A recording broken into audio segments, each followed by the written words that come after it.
최근 전세 사기 피해가 잇따라 불거지면서 우려가 커지고 있습니다. 세입자들도 빌라 임대차 계약 시에 전세보다 월세를 선택한 것으로 나타나고 있는데요.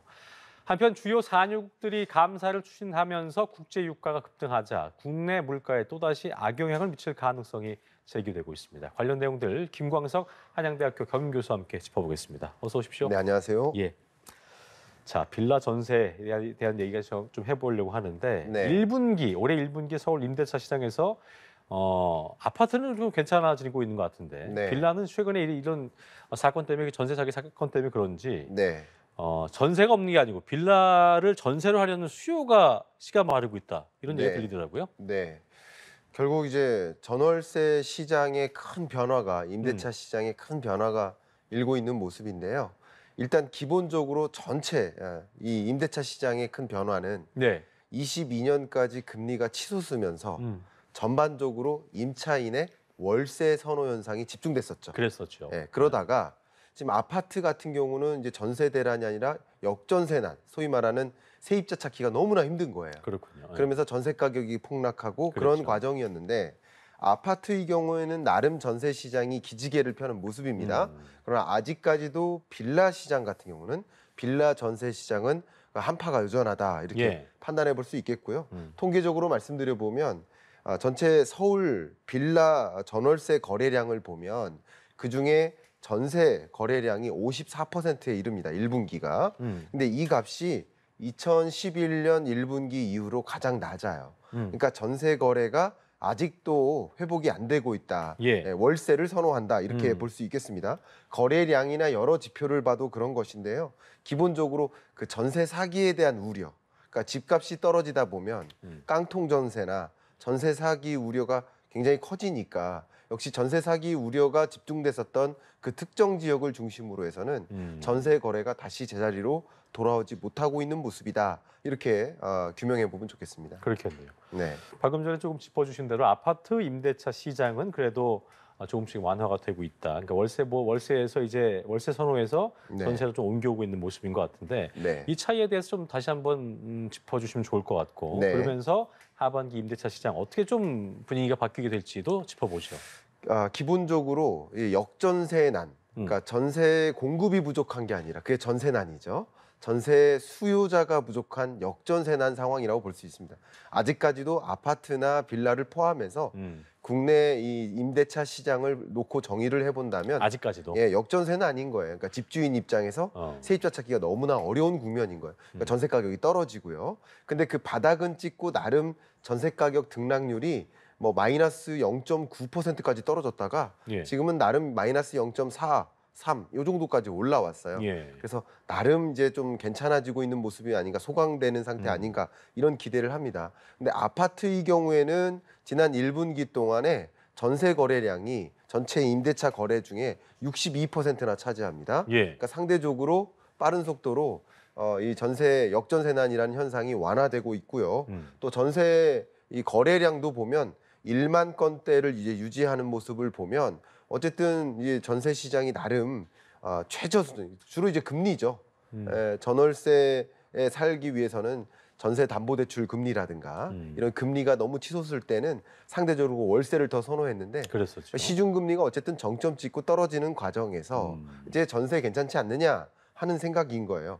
그런데 재밌는 것은 이렇게 아파트 전세 거래는 다시 살아나고 있는데 빌라 거래는 다시 살아나지 못하고 있다라는 것인데 그 지배적인 이유는 바로 전세 사기 가능성. 아까 말씀하신 대로. 말씀드렸듯이 특히 이 아파트의 경우에는 예를 들어서 어떤 뭐 몇 천 세대, 2천 세대 있는 아파트. 예. 그러면 그 아파트의 가격은 허위나 조작을 할 수가 없겠죠. 없죠. 근데 빌라의 형태는 너무나 차이가 무궁무진하기 때문에 그 시세 확인이 그렇게 어렵다면서요? 어렵습니다. 왜냐하면 그 크기도 다르고 평형대도 저마다 다르고 층수도 다르고 이렇게 구조도 몰려 있어도 그렇죠. 다른 거군요.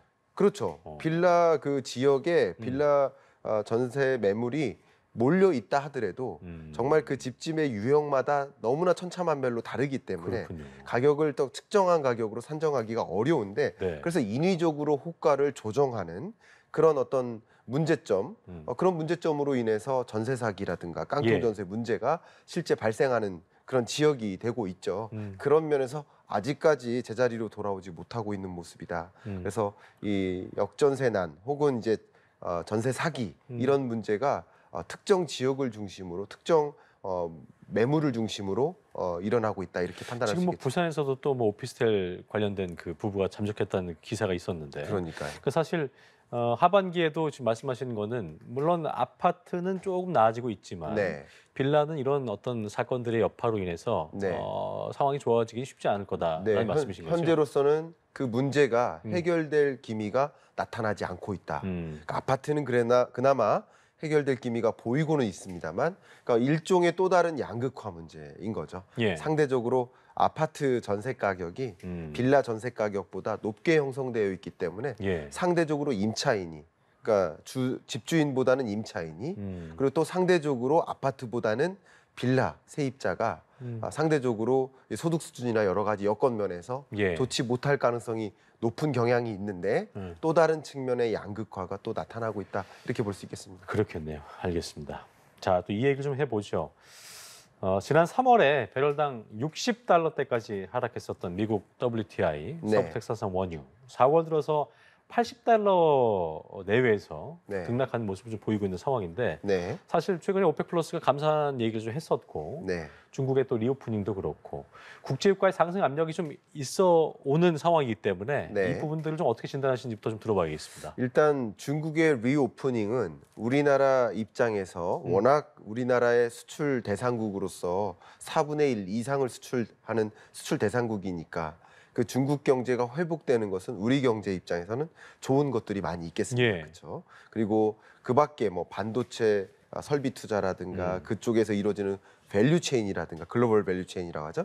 여러 가지 면에서 중국의 회복은 우리 경제 입장에서 그나마 좀 회복될 여지가 생기겠구나 하는 기대감이 드는 대목은 있습니다. 네. 다만 어쨌든 우리가 우려하는 것은 중국의 리오프닝으로 인해서 중국발 각종 원자재 수요가 집중적으로 일어나고 세계 철광석 수요의 70% 이상이 중국에서 일어나니까 원유나 그 밖의 원자재 알루미늄, 팔라듐 이런 많은 원자재들이 중국에서 50% 이상 수요를 하고 있기 때문에 그런 원자재 수요가 다시 급증하면 국제 원자재 가격이 다시 급등할 수 있다. 그러니까 전쟁 직후, 그러니까 지난 22년 초에 러시아 우크라이나 전쟁 이후에 원자재 가격이 급등했고 원유 가격도 그 중에 하나인 거죠. 예. 그것이 결국 인플레이션을 이야기했는데 중국의 리오프닝이 또 한 번 이 원자재 가격을 급등시킬 수 있다라는 우려감이 한 가지 존재하고요. 예. 또 한 가지 제가 강조해드리고 싶은 것은 오펙 플러스에서 지난 10월에 200만 배럴 감산 합의에 도출을 했었죠. 그 다음에 러시아도 역시 매월 한 50만 배럴의 감산 조치를 단행하기로 추가를 한다 했었죠. 네.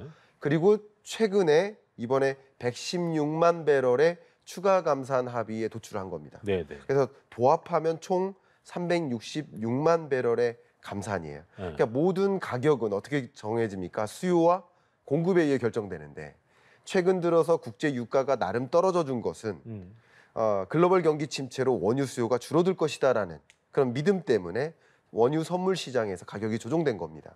그런데 다시 이 공급량을 그 수요 이하로 떨어뜨리겠다라는 이런 움직임은 다시 국제 유가를 급등시키게 그러니까요. 만들겠죠. 네. 그러니까 지금 말씀드린 것처럼 중국의 리오프닝과 또 중동 산유국이나 러시아를 비롯한 오펙 플러스에서 감산 합의를 또 이행하는 것 이런 것들은 다시 원유 가격뿐만 아닌 각종 국제 원자재 가격을 급등시킬 수 있는 요인이 될 수밖에 없겠고요. 맞아요. 이런 것들은 결국 물가 불안을 다시 야기하는 문제로 부상할 가능성이 있겠다. 이런 것들이 좀 우려되는 것이죠. 그러니까 그 지점을 여쭤보려고 했었는데 네. 국제유가 오르면 항상 우리 박사님께서도 얘기하셨던 것이 기름값이 오르는데 왜 다른 물가가 오르지라고 얘기하시지만 다 네. 연관이 돼 있다 하셨기 때문에 그럼요. 그렇게 예. 하셨기 때문에 지난달에 이제 소비자 물가 상승률이 작년 3월 이후에 최저 상승폭을 기록했기 때문에 이게 이제 그때 원인도 네. 국제유가가 좀 하락했기 때문이었는데 네. 다시 이렇게 국제유가가 현재 추세 유지하고 또 오를 수 있다는 분위기가 유지된다면 네. 이런 어떤 물가 상승률이 다시 급등한 게 아니냐 네. 이런 우리의 목소리가 있거든요.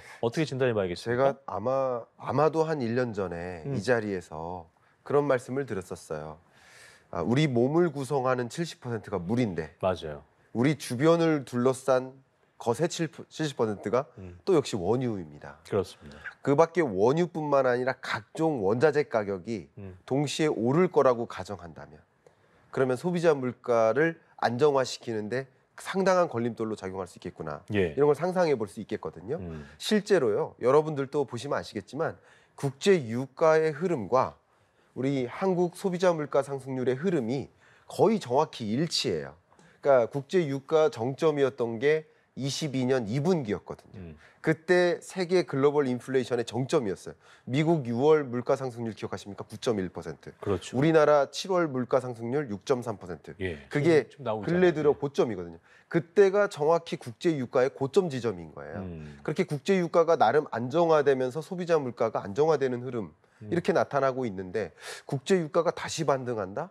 이건 굉장히 위협적인 요소라고 볼 수 있겠고요. 물가 상승세가 어쨌든 6.3에서 4.2%까지 안정화되는 흐름에 있는데 국제 유가나 원자재 가격이 다시 반등하고 또 더군다나 우리는 이런 원자재를 사오는데 뭐를 가지고 지불합니까? 달러를 가지고 지불하죠. 그렇죠. 근데 원달러 환율도 강세 기조가 또 나타나고 있잖아요. 그러니까 이게 어떻게 보면 더블 공격입니다. 그러니까 국제 유가도 오르는데 그걸 사오는데 들어가는 이 원달러 환율도 올라가니까 더 많은 돈을 주고 같은 원자재를 사와야 되는 거예요. 그럼 그것이 소비자 물가에 반영되는 것을 생각해 보면 아, 물가 안정화에 상당히 걸림돌로 작용할 수 있겠구나 하는 생각을 해볼 수 있겠죠. 그렇다면 이게 뭐 단순히 유가가 상승하는 것이 우리나라만 비단 뭐 우리나라 경기에만 영향을 미치는 것이 아니라 미국 네. 입장에서도 좋을 건 없는 상황이기 때문에 그렇죠. 물론 뭐 중동산 원유가 있는 게 아니지만 그렇죠. 이런 것들이 어떤 뭐 정치적으로 조금 뭐 어떤 해결 기미를 좀 볼 수 있다거나 계속해서 지금 오펙 플러스 입장에서 그렇고 중동에서는 본인들의 주머니를 채우기 위해서 일단 또 감사를 하는 거기 때문에 네. 그런 흐름은 또 어떻게 좀 진행될 거라고 예상하세요? 네, 그 부분이 가장 걱정이 됩니다. 그러니까 지금 이 세계 경제를 규명할 때 예. 우리가 표현할 수 있는 하나의 용어가 있는데 그게 바로 탈세계화죠.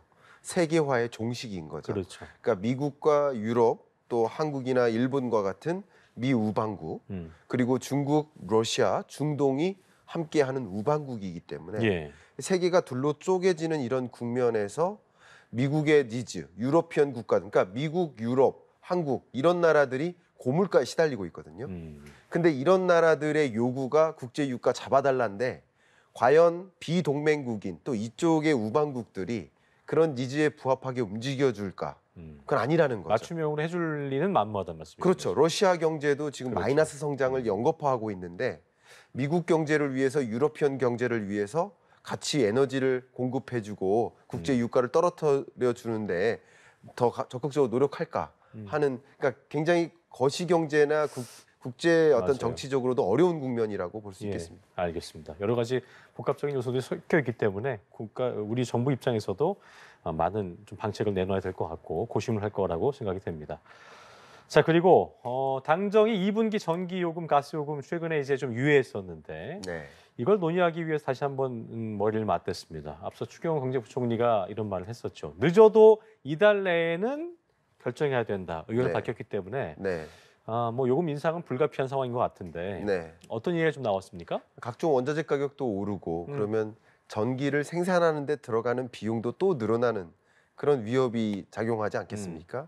이 와중에 또 전기 요금을 올리자니 물가 상승에 또 기여할 것이고 또 많은 서민들에게 상당한 물가 부담을 줄 것이고 예. 그러니까 걱정되는 것들이 많습니다. 근데 어쨌든 국제 기준으로 봤을 때 국내 전기 요금 자체가 굉장히 낮은 수준에 있다는 것을 여러분들도 다 이해하실 겁니다. 네, 그런 OECD 상황. 기준으로 봤더니 굉장히 낮더라고요. 그렇죠. 네. 그러니까 결과적으로 지금 여러 이해관계가 얽혀 있지만 전기 요금을 올리더라도 이 에너지 공기업들의 경영 정상화 이걸 먼저 이루어야 된다라는 것이 중론이라고 볼 수 있겠습니다. 그렇군요. 그러니까 결국 전기 요금부터 올리기보다는 경영 정상화를 이루고 방만 경영을 해소하고 그런 것을 먼저 단행한 다음에 전기 요금도 어쩔 수 없이 올릴 수밖에 없다라는 입장을 표명할 때 합리적으로 많은 국민들이 공감을 하지 않을까 이런 생각을 해봅니다. 그렇다면 어쨌든 얼마를 어느 시기에 어떻게 올릴지 모르겠습니다만 네. 좀 뭐 올려서 인상한 것은 매우 관화해 보이는 사실이고 네,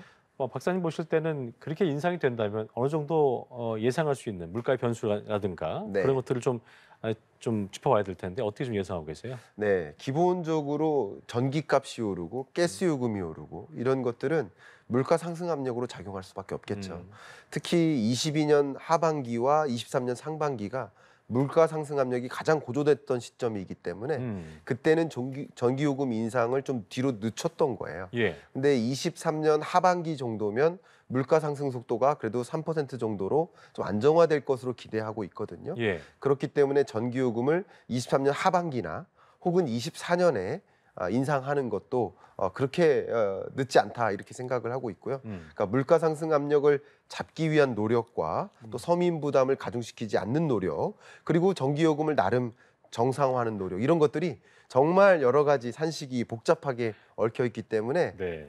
국민적 합의를 좀 이끌어가면서 예. 의사결정할 필요가 있지 않을까 그런 생각을 해봅니다. 여러 그 방면에서 많은 고심을 해야 되는 그런 상황이 아닌가 싶습니다. 경제 읽기 여기까지 하겠습니다. 김광석 교수와 함께했습니다. 고맙습니다. 감사합니다. 예.